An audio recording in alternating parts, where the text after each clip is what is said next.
Do you wish you could be the present mom you've always wanted to be, but still need to provide an income for your family? Are you tired of scouring the internet for legit jobs that will replace your income and that you can do from home in your PJs? Hey friend, welcome to the Virtual Assistant Mama podcast. I know you're over there Googling jobs for moms, legit work at home jobs, or start a side hustle, yet you can't figure out how to take that first step. So instead, you stay stuck, do nothing, or start random side hustles to try to make quick money. Becoming a virtual assistant is the answered prayer you've been waiting for. My name is Ariana, and I'm a former teacher turned work-at-home mom who replaced my teaching income as a virtual assistant in just 6 months. I did this by taking a step of faith and following the dream that God placed on my heart to be home with my babies. Mama, your dreams pale in comparison to God's dreams for you. Imagine offering services that light you up, working with clients who value you and pay you what you're worth, and having a job that works around your life and not the other way around. This is the podcast for you. It's time to take that first step. Are you ready? Here we go. Hey y'all, welcome back to part 2 of the Behind the Curtain of My Business Journey series. Just walking you through how I got started as a virtual assistant, what it looks like these days, how I've been able to be successful with this, and how you can be too. So back in part 1 last Thursday, I just really talked about my journey from being a teacher, having my daughter, and then really diving full force into the virtual assistant world, how I was able to land clients, how long it took me to replace my income, and all of that. So if you haven't listened to part 1, go back and check that out.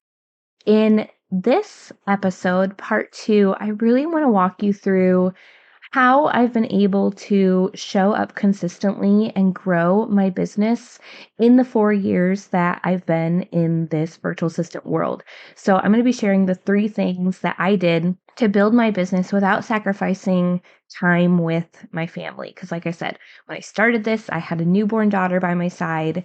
So I didn't have a whole lot of time to give to my business after caring for her and our house and being a wife and all the things. So back in the last episode, we kind of ended off on me saying that it took me about 6 months to fully replace my teaching income. But honestly, at about the end of that 6 months, I wasn't super happy with where I was at because I was still doing a lot of the social media management. I was just getting into doing website design for my clients, which I found that I really loved. Didn't love the social media management part. And I just found myself really floundering, like, how do I let go of these clients that I'm not really lit up to serve anymore? And how do I really transition and niche down into something that does light me up, aka website design? And really what kind of put the nail in the coffin, so to speak, is that I ended up having a client who expected me to do her social media stuff for her on Christmas Day. Now, remember, I had just had my daughter that past June. So this was my first Christmas with a kid. And now I was being expected to work. It wasn't a ton of time that I was expected to work, but even being expected to get on my phone at all for a client on Christmas Day, I was like, this is not what I signed up for. I didn't even have to work on Christmas when I was a teacher. I'm not doing this in my own business. So that was kind of really when I was like, something's got to change. I got to tweak something because this is not going to fly. I need to have very solid boundaries set up in my business, and I need to figure out ways that I can streamline my work and make sure that my work is on my own time, not my client's time, and really build this business in as little time possible so that I could take time off whenever I wanted to, not be expected to show up on a certain day to do something and things like that.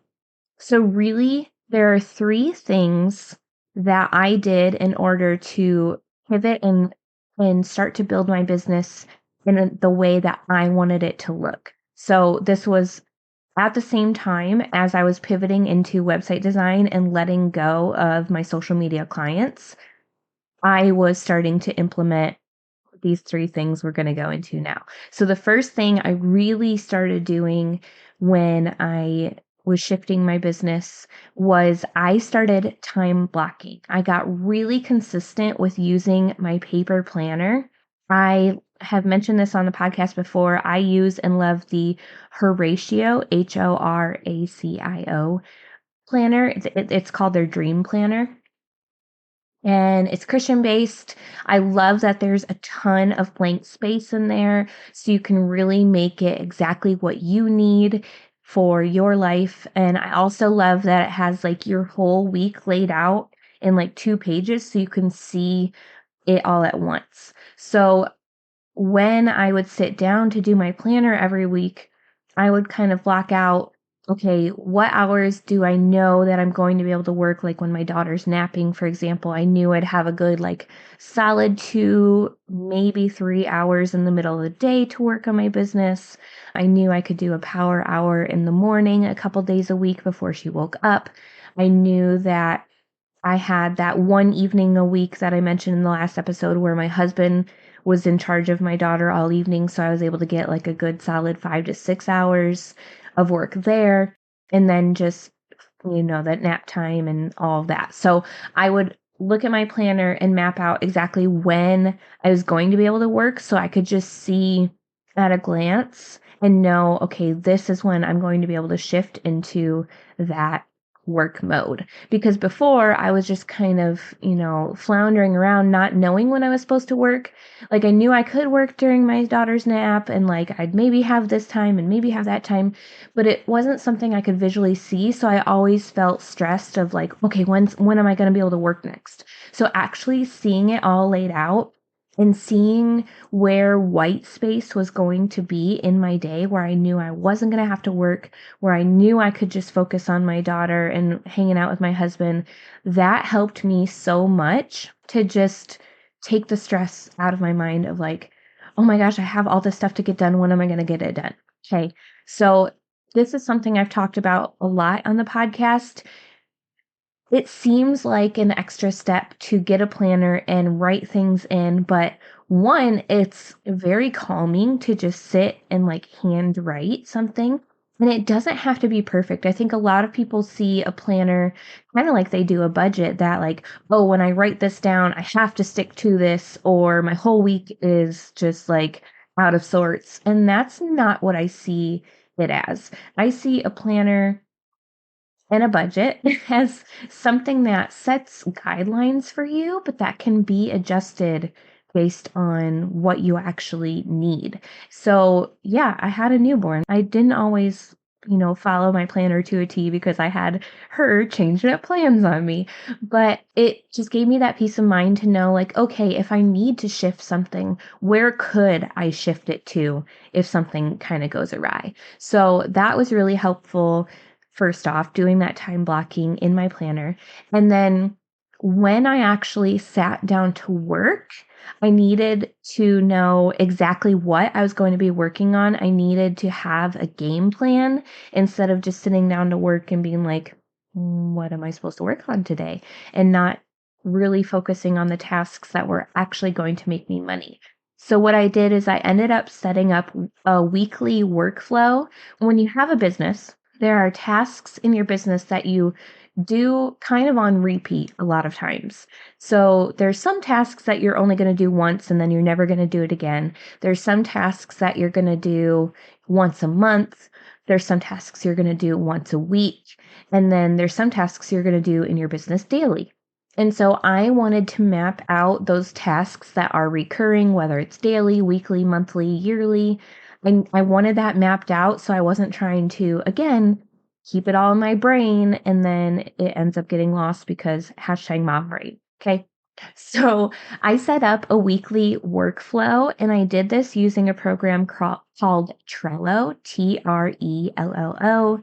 There's other programs like this. There's one called Asana.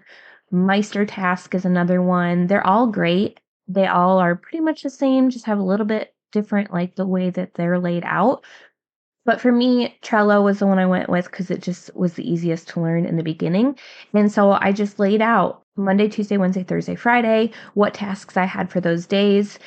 A lot of times they were just recurring tasks. So I would set the date ahead of time, I would change all the dates to that day of the week for the coming week. But then, like, once that week was done, I would just go into that task and change the date to, for example, the next Monday. So I didn't have to retype in that task every week. I just had to change the date on it. Okay. So it just made it really easy for me to see exactly what I had to do every day that was recurring. And then if I had a day where I didn't have that many recurring tasks, that's when I could focus on those tasks that I might like only do once and then never do again. More of those project based tasks. So I set that up, and I do have for y'all a template of that free weekly planner. So you can grab that at arianavernier.com/free weekly planner. That's ARIANNAVERNIER.com/free weekly planner. You can also find that link in the show notes. But that will help you. It'll give you a foundation point to kick off on. And I do go a lot deeper into how to set up workflows and time blocks for your own business back in episode 65 here on the Virtual Assistant Mama podcast. So you can go find that episode as well if you need help getting this set up for yourself. Okay, so the first thing I did was I started time blocking in my planner consistently. Second thing I did was I set up weekly workflows so I knew what I was doing when I sat down to work. And then the third thing that I did was I set up a client management system so that all of my client communication was pretty much in one spot, and it really streamlined the process for me. Before, I was using all the free resources, which is great when you're starting out, but it's really time consuming when you're using this program to send a contract and this program to send an invoice and this program for something else. And it got so overwhelming. And so I really streamlined that process so that I could spend a lot less time on admin work and a lot more of my work time just focusing on the actual client projects. And I streamlined that process by getting a client management system. Now, I personally use Dubsado, Dubsado. Absolutely love them. They are a little pricey. So if you're just starting out, like, use the free programs, that's totally fine. But once you've landed a couple clients and you've got a little bit of consistent income coming in, I cannot recommend Dubsado enough. It allows you to send invoices, contracts, forms. You can have people book a discovery call with you through there. You can set up your calendar in there for the times you're available and when you're not. You can email your clients through there, and then you can get their response in there as well. It seriously has so many capabilities, things that I don't even fully use yet, and I've been using it consistently for over 3 years, and I could still use it for more that I don't. So it's amazing, all of the abilities that it has. And like I said, it just saved me so much time and energy because there's literally already templates plugged in there for me. So when I have a contract I need to send to a client, all I do is I go in and I edit a few couple little spots and I hit send. I don't have to, reformat and do all that stuff like I used to have to doing the free programs. And then with an invoice, I just really quickly go in, I select my package I already have created, might tweak a few things if I need to, and then I send it. Okay. It's so, so, so easy. I do have an affiliate link that you can use and get a discount on Dubsado, and you can find that on my resources page at arianavernier.com/resources, or just go to my website, arianavernier.com, and click on the resources tab at the top, and it'll have that linked there for you. All right. So real quick, let me recap the 3 things that I did to build my business to the point that I wanted it to, and still allowing me to spend as much time as I could with my daughter. Like, this really, I was still working 15 to 20 hours a week, but I was able to do so much more work in that amount of time because of the things I did to streamline my business. And I was really able to scale my income through these processes. So number 1 was time blocking consistently in my planner. Number 2 was having that weekly workflow that I was working from.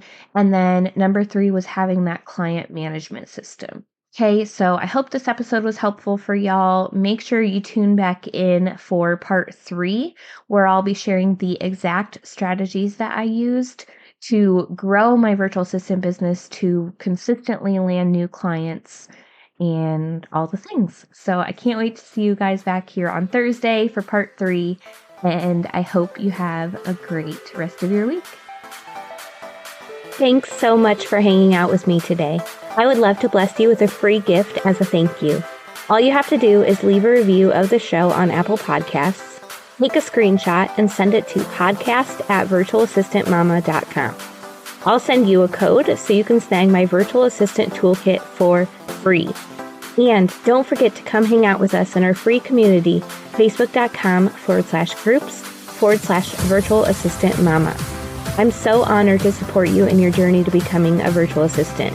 Until next week, y'all, keep following the dreams that were placed on your heart so you can be the present mama you've always wanted to be.